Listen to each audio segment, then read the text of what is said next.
এর মূল কারণ হলো পুলিশ।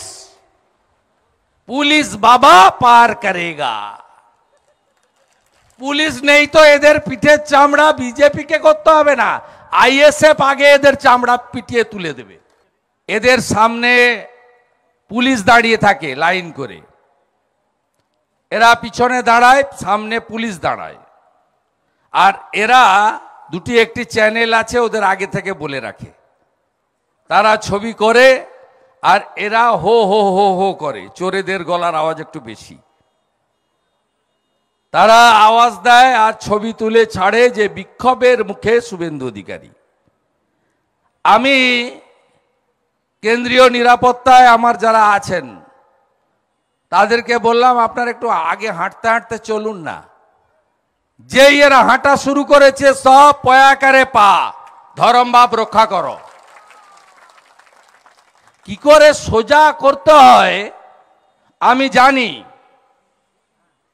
আমি যা বলি তাই করে দেখাই। আরে ভাই, সব দল থাকবে, সবার প্রচার হবে। তোমরা যদি এত কাজ করে থাকো তাহলে তোমরা কেন বিরোধী দলদের বাধা দিবে, প্রচার করতে দেবে না? কি তোমাদের আছে এখানে এত লুকানোর? কিন্তু জমানা বদলে যাচ্ছে, বেশি দিন কাহারও সমান নাহি যায়।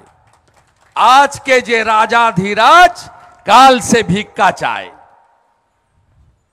এরা টিভি, পত্র পত্রিকা, সোশ্যাল মিডিয়া সবকিছু দেখার পরেও এদের লাজ, লজ্জা, সম্ভ্রম, সংযম, পরিবর্তন কোনোটাই নেই। এর মূল কারণ হলো পুলিশ। পুলিশ বাবা পার করেগা। পুলিশ নেই তো এদের পিঠের চামড়া বিজেপি কে করতে হবে না, আইএসএফ আগে এদের চামড়া পিটিয়ে তুলে দেবে। আমরা তো পরে ধরব। আমি জানি এদের রোগও কি ওষুধও কি শুভেন্দু অধিকারী ভালো জানে। আমি আমার 4 মন্ডল প্রেসিডেন্ট ভাইকে ধন্যবাদ জানাবো, দীপঙ্কর প্রামাণিক, অসিত হাজারি, সুব্রত দাস এবং সুরেশ মন্ডল।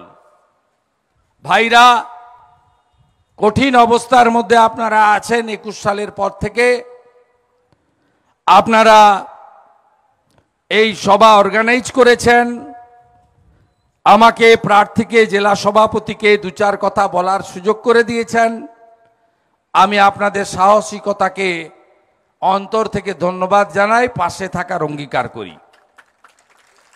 আমাদের মধ্যে মান্যবর প্রার্থী, সমাজসেবী এবং কোভিডের সময় যখন তৃণমূলের লোকেরা ঘরে ঢুকে গেছিল, ডাক্তারবাবু সেবা দিয়েছেন দলমত, বর্ণ, ধর্ম নির্বিশেষে।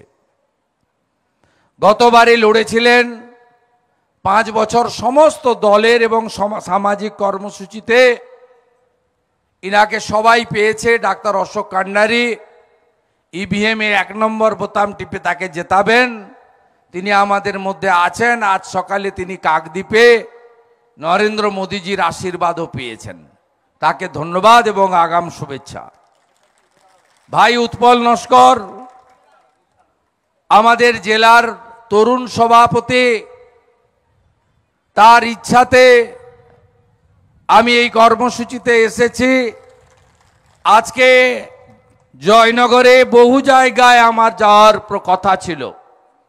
ভাঙড়ে যেমন পারমিশন সকাল 11টায় বাতিল করেছে। আমি তো ছাড়নেওয়ালা পার্টি নই, আপনারা আমাকে চেনেন। আমি ইলেকশন কমিশনকে মেনে সভা করিনি।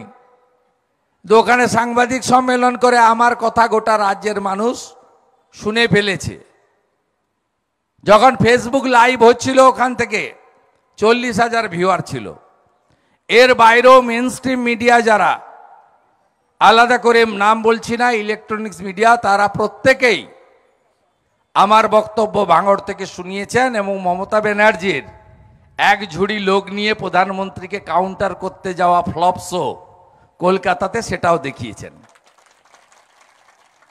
আমি উৎপল নস্করকে ধন্যবাদ জানাই, রাজ্য কমিটির সদস্যা বন সরবরীকে ধন্যবাদ জানাই, আমাদের সঞ্চালক সঞ্জয় লায়েক ভাই এসসি মোর্চার বড় নেতা, তাকে ধন্যবাদ জানাই এবং সম্মানিত মঞ্চ। আপনাদের কেন ভোট দিতে হবে সে কথা আমি বিস্তারিতভাবে নাইবা বললাম। আমি শুধু ভোটের ব্যবস্থা নিয়ে আপনাদের কাছে কিছু কথা বলবো।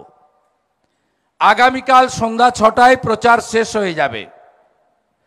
জয়নগর লোকসভা কেন্দ্রে 250টা সেন্ট্রাল প্যারামিলিটারি ফোর্সের ইন্ডিপেন্ডেন্ট কিউআরটি থাকছে। প্রতিটা গ্রাম পঞ্চায়েতে অন্তত 3টে করে কুইক রেসপন্স টিমের ব্যবস্থা করেছে election commission of India. CAPF এর মাধ্যমে অ্যাসিস্ট্যান্ট কমান্ডাররা লিড করবেন। প্রত্যেকটা গাড়িতে 9 জন করে সেন্ট্রাল প্যারামিলিটারি ফোর্স অর্থাৎ সিআরপিএফ অথবা বিএসএফ অথবা আইটিবিপি অথবা এসএসবি এই জওয়ানরা সেখানে থাকবেন, যাতে আগামীকাল আপনাদের হামলা আর পুলিশের হয়রানির শিকার না হতে হয়। আমি 4 মণ্ডল সভাপতিকে আমার মোবাইল নম্বর দিয়ে যাচ্ছি। আগামীকাল যদি কোথাও বাইক বাহিনী ঢোকে, শকতের বাহিনী ঢোকে, শকত অবশ্য বাড়িতে আজকে থাকবে, এটা তো ওরই বুথ শুনলাম না, সিবিআই ডেকেছে ওখানে যাবে, দুটো ঠিক করতে পারছে না, যেতে তোমাকে হবে। হিদমাজারে রাখিব ছেড়ে দেব না, যেতে তোমাকে হবে। যত কয়লা পাচার হয়েছে আসানসোল, রানীগঞ্জ, পুরুলিয়ায়, লালার ডায়েরিতে উজ্জ্বল নাম হচ্ছে শকত মোল্লা। যত ভাটা আছে আমার সুন্দরবন এলাকায়, সব ভাটাতে ওই বেআইনি কয়লা সাপ্লাই দিয়েছেন শকত মোল্লা। তাই স্বাভাবিকভাবে কোল স্ক্যামে তাকে কেষ্টমণ্ডলের কাছে যেতে হবে, এ তো সময়ের অপেক্ষা। অতএব বেশি লাফালাফি বন্ধ করে ভদ্র আচরণ করে সবার সঙ্গে ভালো ব্যবহার করুন। দেখে নেব, কেটে দেব, মেরে দেব, এসব যুগ পুরানো হয়ে গেছে, এসব কথা চলবে না। আপনি এবং রেজ্জাক মোল্লারা অনেক অত্যাচার করেছেন সিপিএম এর নেতৃত্বে, একই অত্যাচার মাত্রা বাড়িয়েছেন তৃণমূলের সময়। সিপিএম এর ভালো লোকগুলো সব আমাদের সঙ্গে চলে এসেছে নিচের তলার, তাদেরকে আমি ধন্যবাদ জানাই। আর খারাপ লোকগুলো সব তৃণমূলে চলে গেছে, যারা চুরি, ধান্দাবাজি, নারীদের উপর অত্যাচার, এই কাজগুলো যারা করে, ধর্মাচরণের উপর আঘাত যারা করে। আজকে আমি আরো যে কথা বলবো, ভোটের দিন প্রত্যেকটা বুথে একজন অ্যাসিস্ট্যান্ট কমান্ডেন্ট এবং 3 জন করে প্যারামিলিটারি ফোর্স থাকছে সিঙ্গেল বুথে। ট্রিপল বুথ বা আরো বেশি সংখ্যায় যদি বুথ থাকে, সেখানে 8 জন করে প্যারামিলিটারির ফোর্স থাকছে। প্রত্যেক বুথে ওয়েবকাস্টিং ক্যামেরা থাকছে, যে ক্যামেরা দিল্লি থেকে election commission of India, Kolkata থেকে সিও অফিস এবং ডিএম আর জেলা বিডিও অফিস, তারা ক্লোজলি মনিটরিং করে। যদি কোথাও ক্যামেরা বন্ধ থাকে আমাদের খবর দিতে হবে।